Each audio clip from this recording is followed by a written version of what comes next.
In this problem, we need to find all solutions of this degree 4 equation here. We're not given any hints, any initial solutions, so we have to do this one from scratch.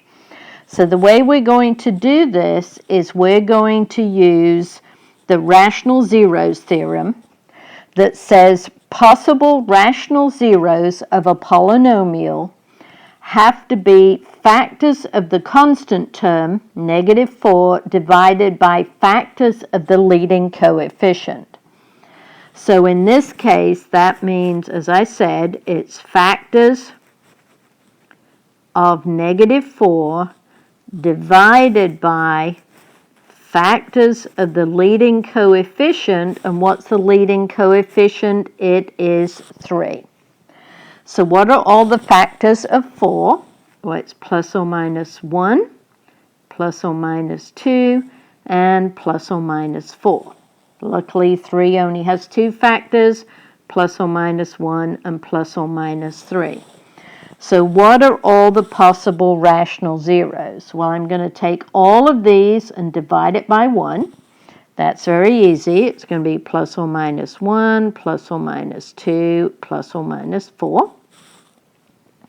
Then I have to take all of these numbers and divide it by 3. So it's going to be 1/3, 2/3, and 4/3.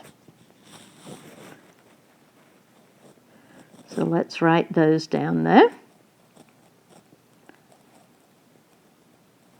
So I have a fairly long list here of possible rational zeros. 2, 4, 6, 8, 10, 12 possible rational zeros. So how are we going to find out which are the rational zeros, if any, of this polynomial? Well, it's basically by trial and error. We're going to use synthetic division. And I'm going to start off with the easiest one, is my 0 I'm hoping is 1.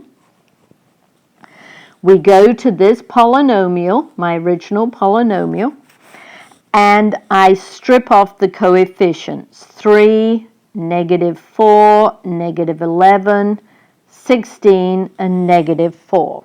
So let me write those down. 3, -4, -11, 16, and -4.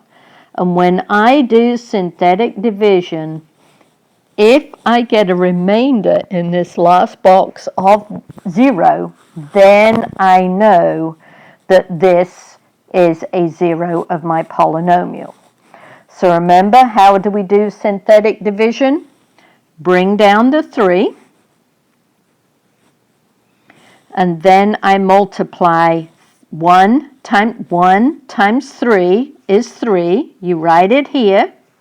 And then you add these two numbers. -4 and 3 is -1. Then repeat. 1 times -1 is -1. Add these two numbers. -12. Repeat. 1 times -12 is -12. Add 16 and -12, I'm going to get 4. Then I multiply 1 times 4 and get 4. Add the last two numbers and I get 0. So if my remainder is 0, what that means is x equals 1 is a 0 of this polynomial, and it means x minus 1 is a factor. So now we can take our original degree 4 equation and we can write it as the factor x minus 1 times a degree 3 expression. And what is that degree 3 expression? It's the quotient when I did my division. So remember, I started with a degree 4 polynomial. When I divide by x minus 1, I'm going to get a degree 3. So I get 3x cubed minus x squared minus 12x plus 4. So I get 3x cubed minus x squared minus 12x and plus 4. So now my fourth degree polynomial is written as a linear factor times a degree 3 factor. Now what I'm going to have to do is work on this polynomial. Now I ignore my original polynomial. I've now simplified it to a linear times a cubic. And now I'm going to have to work with this cubic equation, which I'll do on the next slide. So now I've rewritten it. Here's my new cubic equation. So I know this equals 0, which is going to give me my solution of x equals 1. Now I'm going to set this equal to 0, and I'm going to have to try and find zeros of this cubic equation. My leading coefficient and my constants are exactly the same as I had for the fourth degree, so I have the exact same possible rational zeros. Well, I'm just going to pick one and see if it works. This time I'm going to pick -1 and see if -1 is a zero of this cubic polynomial. So I'm going to strip off my coefficients. So I get 3, -1, -12, and 4. And bring down the 3. -1 times 3 is -3. Add these two. -3 added to -1 is -4. -1 times -4 is +4. -12 plus 4 is -8. And finally, -1 times -8 is +8. Add the last two up, I get 12. This does not equal 0. That means that x equals -1 is not a zero of this polynomial.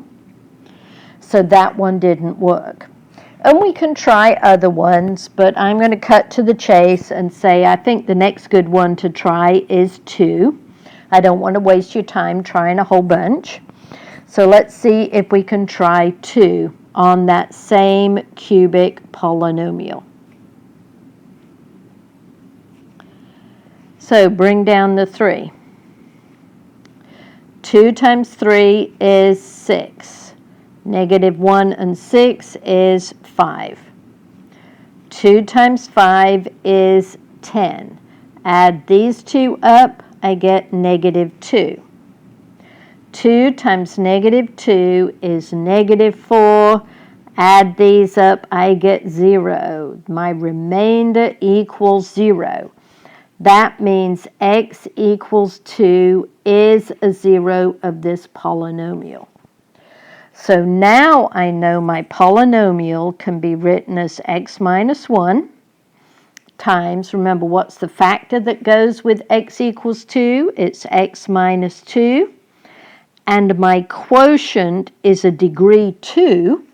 It's a quadratic, so I'm going to get 3x squared plus 5x minus 2 equals 0. So notice this was a degree 3 term, so this is my squared term, my linear, and my constant. So now I've factored it to 2 linear terms and a quadratic. So now I don't have to go anywhere near rational zeros again. You know how to solve a quadratic equation.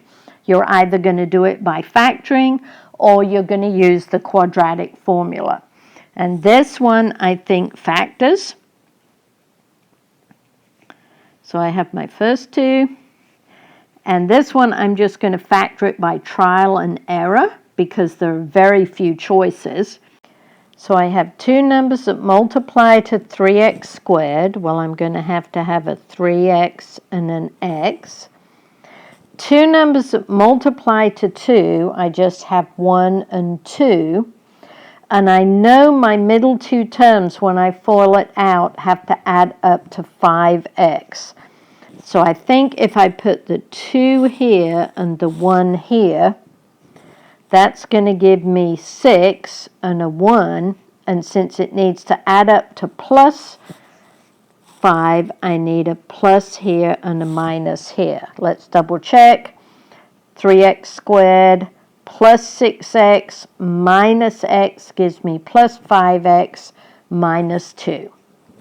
So there are my 4 linear factors.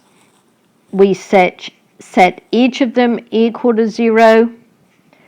So my first solution is x equals 1. Set x minus 2 equal to 0. I get x equal 2. 3x minus 1 equals 0.